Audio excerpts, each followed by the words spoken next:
Out of the 12 combat meals issued to U.S. troops during the Vietnam War, some were actually pretty good. Some were tolerable. One of them was so universally loathed, so physically repulsive, that starving men would literally rather go hungry than put it in their mouths. It was officially printed on the label as Ham and Lima Beans. To the grunts humping a rucksack through the jungle, it earned a nickname so profane we can barely say it on YouTube. Today, we are looking at the infamous olive drab green cans of the Vietnam War, the brutal trading economy of the C-Rat, and the legendary John Wayne crackers that almost broke a generation's teeth.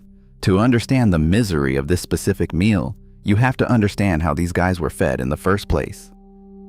Technically, during the Vietnam War, the military issued MCY, Meal Combat Individual.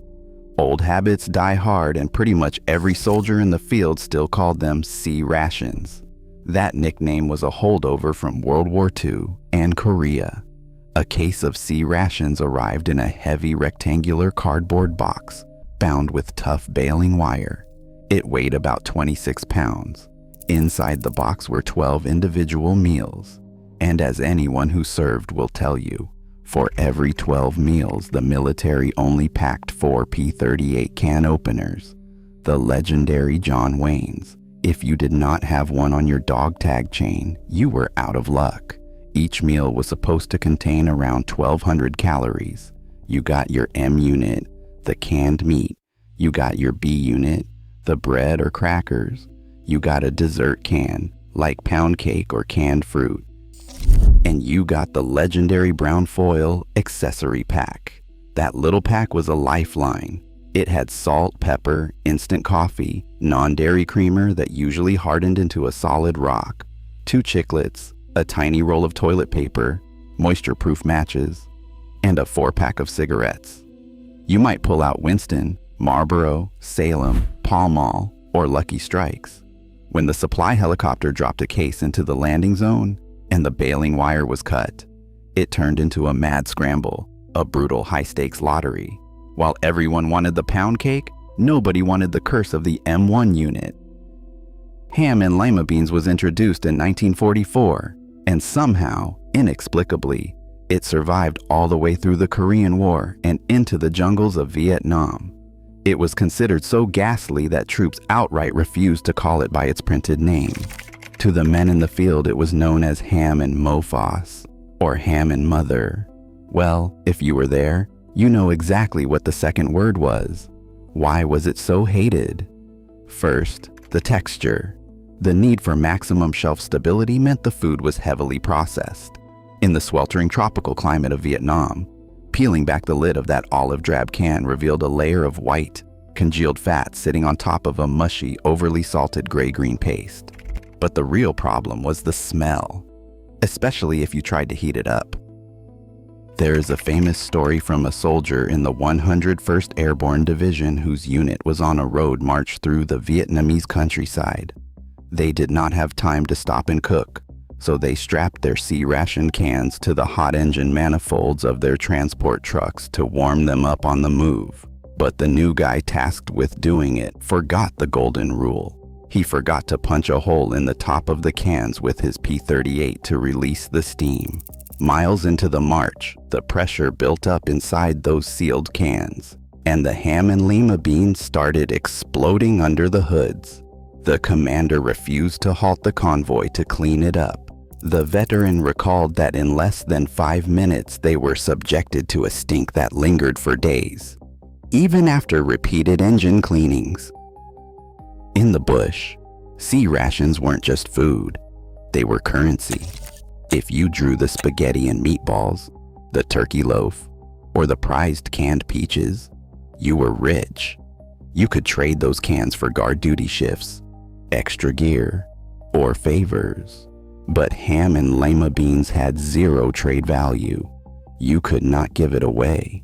There are recorded accounts of American troops trying to hand their leftover Ham and Lima Bean cans to starving local villagers, and the villagers taking one look at the label and throwing the cans back at the Americans.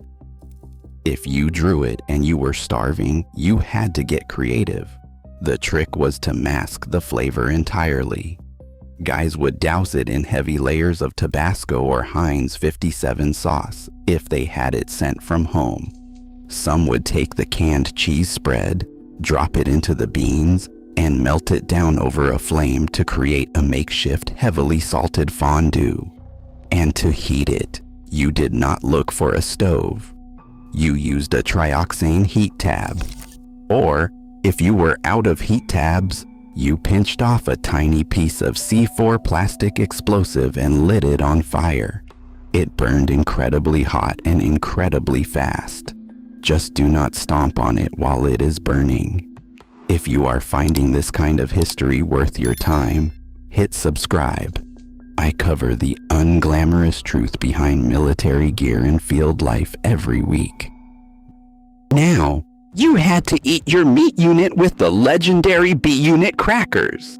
If the Ham and Lima Beans were infamous, the crackers were legendary in their own right. They were officially called crackers, but the men called them John Wayne crackers. Why? Because they were tough, because they took no nonsense, and because supposedly only a guy as tough as John Wayne could actually bite into one without breaking a tooth. They were essentially rock-hard discs of flour and preservatives.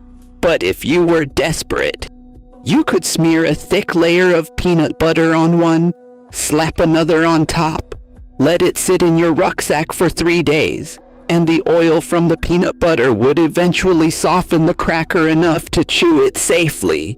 Other A's guys just used them as throwing stars. Looking back, the C-Ration was far from a Michelin star meal. It was heavy, it was monotonous, and it wreaked havoc on the digestive system. But it did its job.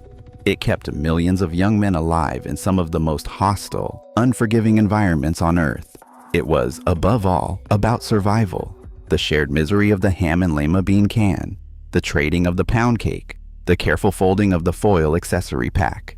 These became the daily rituals of survival. It wasn't just food. It was a shared experience that bonded a generation of warriors.